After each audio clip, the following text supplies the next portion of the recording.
আল্লাহ নবী সাল্লাল্লাহু আলাইহি ওয়াসাল্লামকে সবচেয়ে বেশি সাহায্য সহযোগিতা করেছেন যিনি, তার মধ্যে অন্যতম একজন হচ্ছেন চাচা আবু তালেব। কি নাম?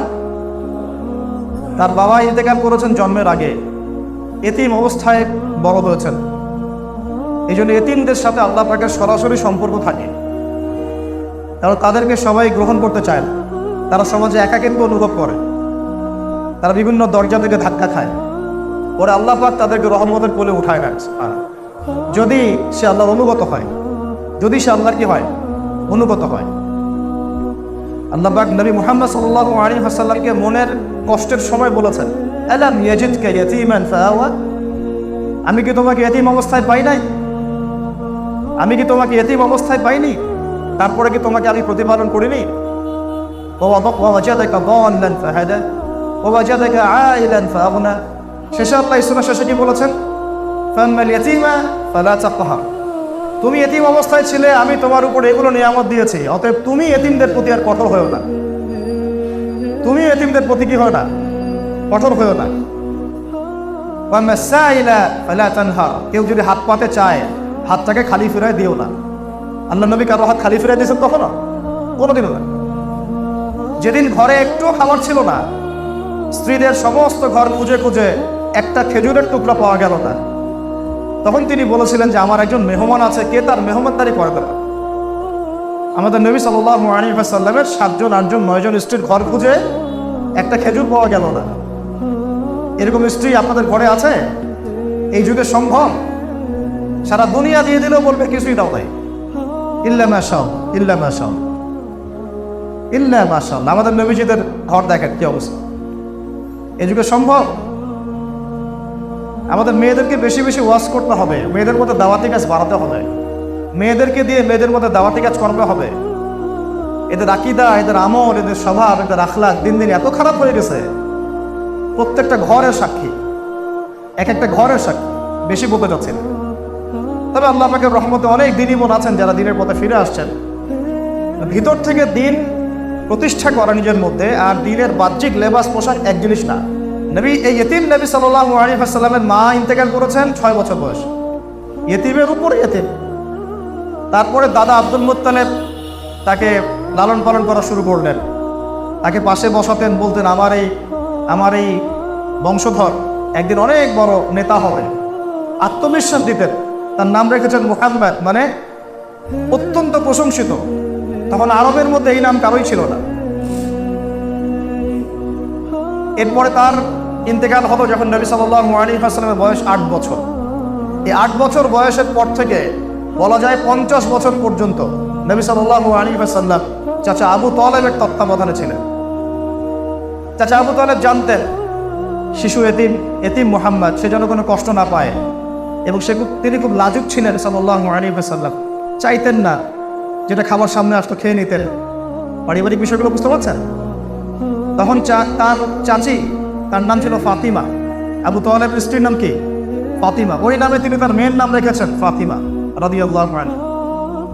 তার চাচি এবং চাচা আলাদা করে খাবার তুলে তুলে রাখতেন। ব্যাপারটা বুঝতে পারছেন? স্পেশাল কিছু খাবার রান্না করলে আলাদা করে তুলে রাখতেন, যাতে এতিম মুহাম্মদ সে কষ্ট না পায়। তাকে আলাদা করে খাওয়া দেন, আলাদা করে আদর করতেন, আলাদা মহব্বত করতেন। আমার নানি আমার সাথে এই কাজটা করেছে ছোটবেলা, আমি বলতে চাই, আলাদা করে তুলে তুলে রাখ। তো শুধু তাই না, এটা তো একটা ছোট্ট উদাহরণ দিলাম। এরপর তিনি তাকে ব্যবসা শিখিয়েছেন, ব্যবসার সফরে নিয়ে গিয়েছেন, নিজে বিয়ে দিয়েছেন। তারপরে চাচার উত্তরাধিকার তিনি পেয়েছেন। তারপরে নবী হলেন যখন, মানুষ চতুর্দিক থেকে তাকে গালিমন্দ করছে, অত্যাচার করছে, কেউ গায়ে হাত তুলছে, নাড়ি ভুঁড়ি চাপিয়ে দিচ্ছে, কেউ অর্থনৈতিক বয়কট করছে, কেউ সামাজিকভাবে বয়কট করছে। এমন কোনো নির্যাতনের স্রোত নাই যেটা আল্লাহ নবী সাল্লাল্লাহু আলাইহি ওয়াসাল্লামকে মানে ফেস করতে হয় না, এমন কোনো স্রোতই নাই। শারীরিক, মানসিক, আত্মিক, অর্থনৈতিক, সামাজিক, রাজনৈতিক সব ধরনের নির্যাতন তাকে সহ্য করতে হচ্ছে। এই সময় একজন ব্যক্তি পাহাড়ের মতো তার সামনে দাঁড়িয়ে আছেন তাকে প্রোটেক্ট করার জন্য, তার নাম চাচা আবু তালেব। কি নাম? আমরা এটা করতে পেরেছি? আমরা এটা করতে পেরেছি? আমি আপনাদেরকে আমাদের নবীর প্রতি মুহাব্বতের নিদর্শন দেখাচ্ছি একটা। দেখ আমরা কি পরিমাণে মহব্বত। আমরা নবীর সুন্নত নিয়ে মাশাআল্লাহ খুব সোচ্চার। দাড়ির সুন্নত, নামাজের সুন্নত, আমিন জোরে আসতে, হাত উঠাবো গুঠাবো না, ইত্যাদি ইত্যাদি। আমরা নামাজে তার সুন্নতের জন্য সোচ্চার। ওই নামাজের ওযুটা যে বদনা দিয়ে করে আসছি, ওই বদনাটা একটা কাদিয়ানীদের কোম্পানি। এই হলো আমাদের নবী প্রেমের নমুনা। আমাদের ইলম, আমাদের ঈমানের নমুনা হচ্ছে এই আজকের দেশে, আজকের বাংলাদেশে যারা নবী করিম সাল্লাল্লাহু আলাইহি ওয়াসাল্লামের পরেও নবুয়ত দাবি করেছে। তাদের সাথে আমাদের ব্যবসা, আমাদের বাণিজ্য, আমাদের চলাফেরা, আমাদের ওঠা বসা, আমাদের রিজিক, আমাদের দৈনন্দিন আসবাবপত্রগুলা, সুই থেকে নিয়ে শুরু করে বিমান পর্যন্ত মনে হয় তারা বানায় ফেলবে, আর আমরা ওগুলা গ্রহণ করব। ওই টাকাগুলো তারা ওদের মতবাদ প্রচারে ব্যয় করতেছে। একটা অংশ। আমার ওস্তাদ একটা কথা বলতেন, এই ইতিকাফের 10 দিনে বলেছেন যে কয়েক প্রকারের কাফের হয়। একটা হচ্ছে আবু জেহেল মার্কা কাফের, যে সত্য চিনেছে মানি না, নাউজুবিল্লাহ। ওকে চিনে নাই সত্য, সে নবীকে চিনে নাই, চিনেছে। আবু জেহেল কি নবুয়ত দাবি করেছিল? কুফরি করেছে। কি করেছে? কুফরি করেছে। এক প্রকার কুফরি হচ্ছে মুনাফিক, আব্দুল্লাহ বিন উবাই। নবীকে চিনে নাই, চিনেছে। মদিনায় নবী এসেছেন, দেখেছে, তার পিছনে নামাজও পড়েছে, নবীকে চিনেছে, কিন্তু বাইরে আবার স্বীকৃতিও দিয়েছে যে আমি মুসলিম, কিন্তু ভিতর থেকে ইসলামের ক্ষতি করে গেছে। এটা এক প্রকার কুফর। আল্লাহ পাক এই মুনাফিকদেরকে বলেছেন তারা জাহান্নামের অতল তলে থাকবে, তাই না? একদম আসফালা মিনান নার আছে না কোরআনে? ইন্নাল মুনাফিকিনা ফিদ দারকিল আসফালি মিনান নার। মুনাফিকরা একদম জাহান্নামের অতল তলে থাকবে। আবু জেহেলেরও তলে, আব্দুল্লাহ বিন উবাই। আর এক প্রকার কুফর দেখেন, মুসাইলামা কাযযাব, মুসাইলামাতুল কাযযাব, নাম শুনেছেন? এই ব্যক্তি নবী সাল্লাল্লাহু আলাইহি ওয়াসাল্লাম ইন্তেকালের পরে নবুয়ত দাবি করেছে। আবু বকর রাদিয়াল্লাহু আনহুর সময় এর বিরুদ্ধে যুদ্ধ হয়েছে, এবং ওই ইয়ামামার যুদ্ধে বহু হাফেজে কোরআন সাহাবীও শহীদ হয়েছে। তারপরে কিন্তু কোরআন সংকলনের বিষয়টা এসেছে এই পৃষ্ঠা আকারে। এভাবে মাসহাফে সংকলনের বিষয়টা ইয়ামামার যুদ্ধের পরেই সাহাবীদের মধ্যে এসেছে যে আমরা একটা মাসহাফে সংকলন করি। কারণ হাফেজে কোরআনটা এভাবে নিহত হতে থাকলে, শহীদ হতে থাকলে, কোরআন যদি আবার কিছু হয়ে যায়, নাউজুবিল্লাহ। এটা হচ্ছে সবচেয়ে বড় প্রকারের কুফর, যে আবু জেহেল মার্কা কুফরি না, আব্দুল্লাহ বিন উবাই মার্কা কুফরি না, একেবারে মুসাইলামাতুল কাযযাব মার্কা কুফর। ওদের ওই বদনা দিয়ে ওযু করে এসে আমরা নামাজ পড়ি। আমাদের ঈমানের হালত, আমাদের দিনের বুঝ আজকে এই পর্যায়ে আছে। বলবো কি লা ইলাহা ইল্লাল্লাহ মুহাম্মাদুর রাসূলুল্লাহ?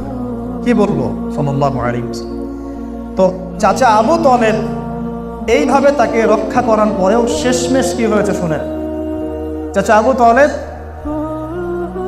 মৃত্যু সজ্জায় নবী সাল্লাল্লাহু আলাইহি ওয়াসাল্লাম বারবার তাগাদা দিচ্ছেন, চাচা খালি একটা বার বলেন যে আশহাদু আল্লা ইলাহা ইল্লাল্লাহ ওয়া আশহাদু আন্না মুহাম্মাদান আবদুহু ওয়া রাসূলুহু। আপনার জন্য আমি মুহাম্মদ, আমি আল্লাহর নবী, আল্লাহর কাছে কান্নাকাটি করে হোক, সেজদায় করে হোক, যেভাবে হোক আপনাকে ইনশাআল্লাহ আমি জান্নাতে নেব।